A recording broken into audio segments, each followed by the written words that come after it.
होगी, ये कहना जल्दबाजी होगी क्योंकि हमने पूर्व चुनाव में देखा है। हालांकि राजनीतिक पार्टियां आकलन अपना उसी आधार पर करती हैं जो बात आप कह रहे हैं रंजीत, लेकिन असल नतीजे हमें 23 नवंबर को ही पता चलेंगे। हमारे साथ अशोक यादव जी भी हैं, एसपी के प्रवक्ता। अशोक यादव जी, वोटिंग परसेंटेज उठा के देखा जाए, जिन मुद्दों को आज आप लोग दिन भर उठाते रहे, बीजेपी को घेरते रहे, बीजेपी आपको घेरती रही, उसके बाद अब आप क्या कहेंगे? क्योंकि भाजपा तो साफ कह रही है रोना वही रो रहा है, थोड़ी दिनों में आप ईवीएम को भी कोसेंगे।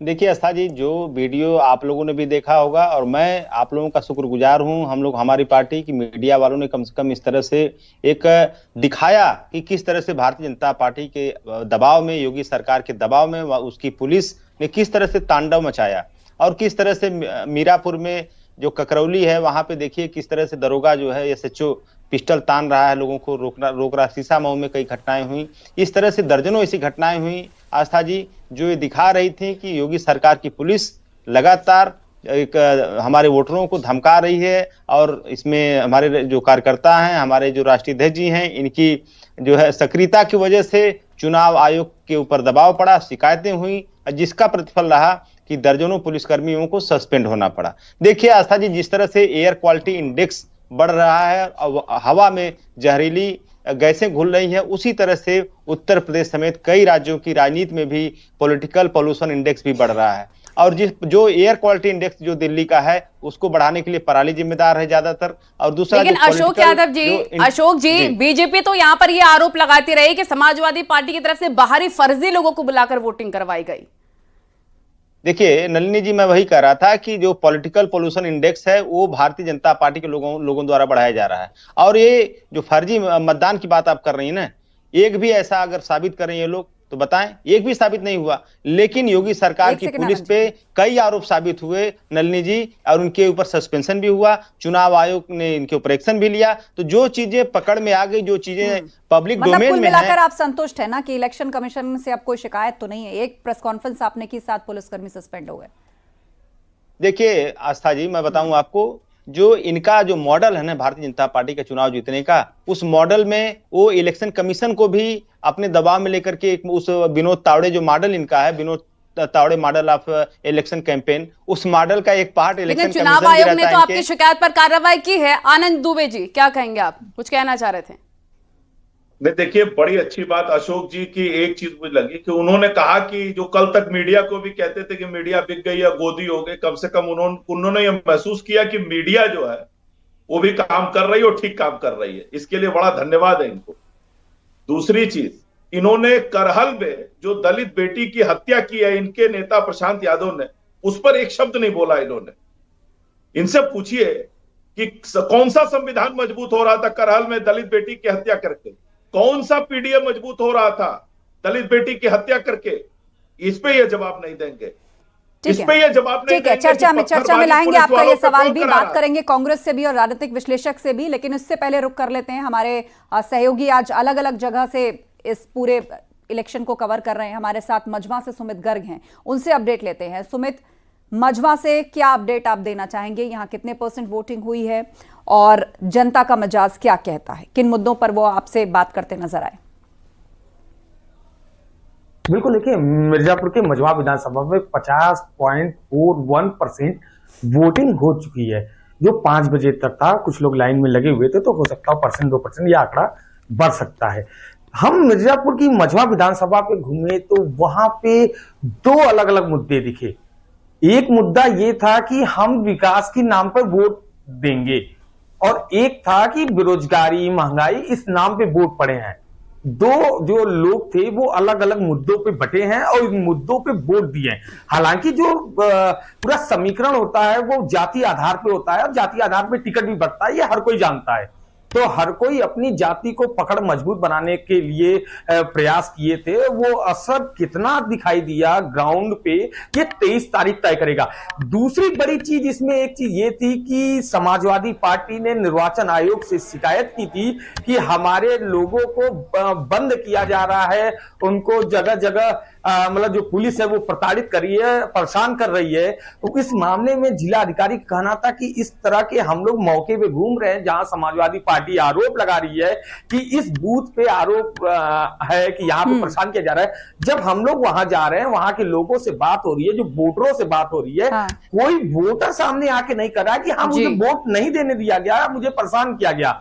तो ये एक शांतिपूर्ण तरीके से मतदान संपन्न हुआ, बेसिकली आप ये कह रहे हैं। ठीक है, मीरापुर का भी रुख कर लेते हैं। विनेश पवार हमारे सहयोगी वहां से जुड़े हुए हैं ग्राउंड रिपोर्ट देने के लिए। यहाँ क्या विनेश कांटे की टक्कर देखने को मिली है? यहाँ की रिपोर्ट क्या कहती है आपकी? देखिए, मैं शुरुआत जो है परसेंटेज से करना चाहूंगा। जो परसेंटेज है वो इस बार बेहद कम रहा, हालांकि 57.15 के आसपास पहुंचा है, लेकिन उम्मीद की जा रही थी ये परसेंटेज जो है 60 से ज्यादा जाएगा, 65 या 67 के आसपास जाएगा। परसेंटेज कम रहा है। दूसरी चीज, जो यहाँ पर पूरा जो टिकट बंटवारा किया गया था, सिर्फ एनडीए की प्रत्याशी जो रालोद के सिंबल पर मिथिलेश पाल चुनाव लड़ रही है, वो अति पिछड़े यानी हिंदू जाति से, हिंदू धर्म से है। और जो दूसरे अन्य प्रत्याशी हैं, समाजवादी पार्टी, बसपा और इसके अलावा आजाद समाज पार्टी या ओबीसी ने भी जो टिकट दिया है वो भी मुस्लिम कैंडिडेट को दिया है।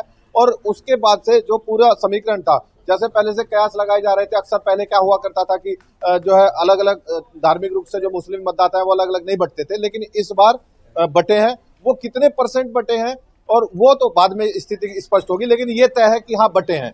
कुछ जो बहुत लोगों ने पतंग का भी की डोर भी पकड़ी है, यानी कि ओवैसी की जो कैंडिडेट है उनके साथ भी गए हैं, और कुछ जो है अधिकतर समाजवादी पार्टी के साथ भी गए हैं, लेकिन कुछ बहुत छोटी संख्या में भले हो, लेकिन वो जो आजाद समाज पार्टी या फिर बसपा के साथ जो है दोनों प्रत्याशी मुस्लिम प्रत्याशी हैं उनके साथ भी जाते दिखाई दिए हैं। तो सीधा सीधा अगर ये परसेंटेज जो बंटवारा हुआ है ये ज्यादा बढ़ता दिखाई देगा तो निश्चित तौर पर उतने ही ज्यादा फायदे में एनडीए की प्रत्याशी जो राष्ट्रीय लोकदल के सिंबल पर चुनाव लड़ रही है मिथिलेश पाल, उनको सीधे सीधे फायदा होगा इसका। और बिल्कुल आपने विस्तार से मीरापुर के बारे में बताया विनेश। एक बार कटेहरी का भी अपडेट ले लेते हैं। मनीष वर्मा हमारे साथ हैं। मनीष, कटेहरी के बारे में आप क्या बताना चाहेंगे? क्या वोटर खुलकर अपने मन की बात कह रहा है कैमरे पर, या फिर वो भी यहाँ पर कोई ट्रिक कर रहा है, या आपने कुछ ऐसा महसूस किया कि जब उससे कैमरे के सामने या किसी पार्टी विशेष के सामने कुछ पूछा जाता है तो वो जवाब कुछ देता है, लेकिन उसके अंदर मुद्दों की गर्माहट कुछ और है? क्या कह रही है वहाँ की जनता?